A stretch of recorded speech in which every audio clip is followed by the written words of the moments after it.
Hello everyone, my name is John Michael O'Brien. I am the only member of the Camera Ninjas, and I've actually talked over the years with a few people about my post-processing and how exactly I go about things. So I figured today I'd show you literally everything I'm going to do on a particular shoot. The downloads themselves might be a bit compressed in terms of time, just simply to keep that part straightforward. For that matter, we'll get that started now. And basically, you can see here, I've got a friendly little Miku. Did a little bit of fun shooting with her.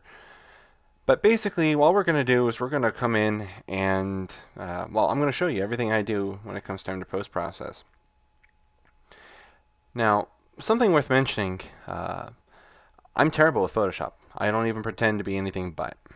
As such, almost everything you'll see me do here is going to be very straightforward, if worth mentioning at all.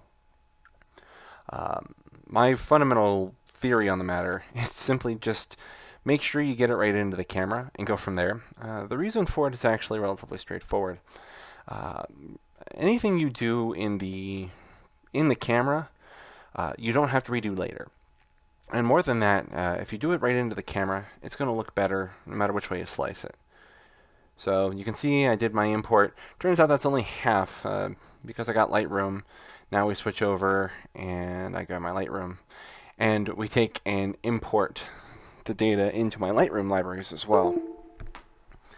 So we'll start by pulling the camera off, let it conserve its battery a bit. Next we're going to go ahead and import photo and video. We're going to tell it we want to import today's work. Import all of it over here to my network attached storage device. Okay, I'm going to pull that out of the way. There we go. Okay, and now you'll notice it goes through and starts importing the data. So the key thing here, I'm not sure if you noticed it as we were importing, but there were a couple of them where my flash didn't fire. I think my camera's broken. I've been meaning to get it in for repair. I already know it's got the broken screen, and I think the shoe is also malfunctioning. So basically, it's one of those ones where those ones, I would love to have them right into the camera, but the hardware has to work with me a bit. That said, let's go ahead and take a look at some of these, because really at this point, the only thing I'm going to do is vat out the ones I like, make any kind of trim adjustments that are appropriate, and post. So for example, here we can see I got a happy little Miku just kind of staring off. That said, and we'll see here in a moment. Okay, we did resolve well. It may not be a big deal to everyone else, but for me, sharpness is everything. I just can't work if it doesn't feel right to me if it's not super sharp. I mean, it's one of those ones where there's lots of really great tools out there, and pictures don't have to be sharp. For that matter, a lot of very good pictures are deliberately blurry. But that's not the way I work. Personally, I prefer my pictures to have that crisp, clean line to it every time. And if it comes up anything short of that, it makes me unhappy. That said, so for example, looking at this picture, or this set of pictures, we can already see I'm going to have to toss a bunch of them. It may not be apparent to anyone else, but the one lesson I learned ages ago is what separates pretty good from awesome is an attention to detail. It's probably invisible to you guys, but to me it stands out, and it makes a world of difference. If we look at this picture here, let's go ahead and zoom out, you'll see our little support peg. The support peg's there, it's perfectly normal, there's nothing wrong with it, but that said, the support peg is not part of this picture. I'm not using it to support her, and therefore it should not be in my picture. So this whole run here, starting from this one, are rejected. Support peg is not permitted in my photos. Here we go. You can see I realized that about halfway through and said, oh, geez, and got it worked out. Sometimes Dutch angles work, sometimes they don't. That is definitely a don't. I was playing around with the exposure levels here to see if I could find the right answer. I think the slightly underexposed, well, it's not underexposed per se, but the one that's got a bit more margin is the preferred one For that matter, I kind of like that one, so we'll keep it around. This one I would normally keep, but the angle's cut a little low. If you're watching here, we can see a bit underneath her little plastic skirt. So that's a no. Same. That one was trying to figure out why the flash hadn't fired in the last two. So we're going to toss that because it's not relevant. Still too low. And that one, you'll notice I said, oh, I'm coming up too low, aren't I? And started switching over. Now these ones I was trying to play with bloom a bit. You'll notice I got the sun glaring deliberately on my lens. I wanted to balance it so I could get good exposure. And you can see here I get the aperture blades showing in my shot, which is actually something I wanted. And then also start getting the real light. This one, the flash didn't fire. And you can tell the difference between not having the flash and having the flash. That said, composition is important. I like this one.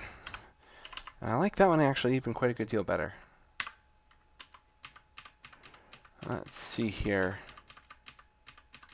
The one last thing, and I'm going to experiment with this just a tiny bit. Aww. Toss that because it's got that little support peg in there. There we're good. You always tell that the first few are trying to trim in on the calibration and angles, knowing what's wrong with the environment. Okay. Make sure that support peg doesn't come up in any of the other ones before I make any harsh decisions. Overexposed, a little overcropped, already banned. Okay. So now that I've got all the ones that are definitely not good, let's go back into this view, go to my not terrible. So this is the table of pictures I'm keeping because they're at least in decent shape. These are the ones that are either unflagged or flagged as keepers. The one thing I am going to play with, though, is white balance. That's closer to the true colors. But the thing is that I like my stuff to be just a bit warmer.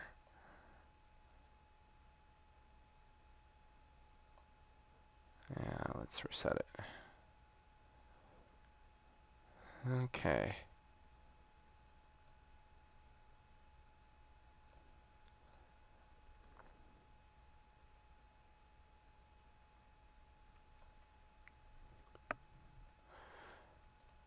You know, I think we're going to keep the warm colors. They don't match the real life colors at all, and my whites are anything but white. But I'm going to be honest, I think the slightly warmer colors just, they feel more personal, I guess, is the way I would put it. That one has its own little allure.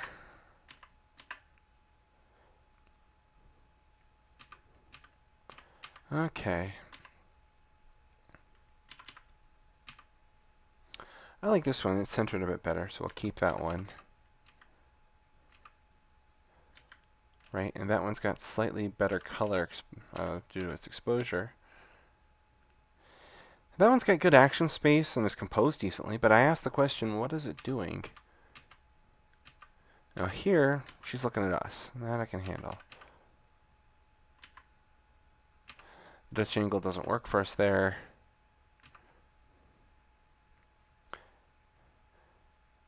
And that one, the only thing that bugs me is that this eye hit the light flat. With it hitting the light flat, it's a little bit overexposed. It doesn't come off the way it should. See here, you notice it's darker, more properly saturated. But that one's the better composition. I just got unlucky with where the light was. You can tell in the later pictures I did a much better job of pulling it in because I noticed that I was getting glare off of that eye, which is why we switched angles.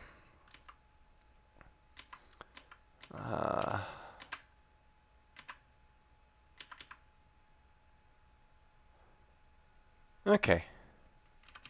I'd really like to grab one out of this earlier set. I think we'll just have to tolerate the not quite perfect one, because the composition in the other ones is not so great. Okay, so there's that. So now that we're back in this view, let's switch back over to just the ones that we're going to keep. So this is the gallery that we would show to everyone else. I generally speaking call that good. And then at this point, do an export. Full JPEG export, perfect. Let's see here. I'm going to create a new folder. Okay. And there we go. And that is quite literally the entirety of processing this photo shoot. Normally I'd have at least a little bit more brightness and contrast adjustment. But this one, the reason I went out was because I knew the light was perfect. I looked outside and said, oh my god, it is the best day ever. And stole up a tripod, some other pieces, and headed out just so I could take some cool pictures. But what that means, though, is that I don't have to fight with it. The light's good. It's not like in a convention where I'm moving around a lot. You'll notice all these pictures were taken on the same rock, and all of them were taken within the hour of each other. So the sun didn't move much. And overall, this gave us a nice consistent set of color, a nice consistent set of light, and just generally made things work a little better for us. So now that I've gone through all that, hopefully this was informative and you can see what it is I do and why it is that I mentioned that if you need it to be photoshopped out, I'm probably not the person to talk with. But in any case, this should give you at least some idea as to the kinds of guides that I'm using to select my pictures and also how I'm going about it. Again, this is John Michael O'Brien with the Camera Ninjas, and I hope you've had a great time.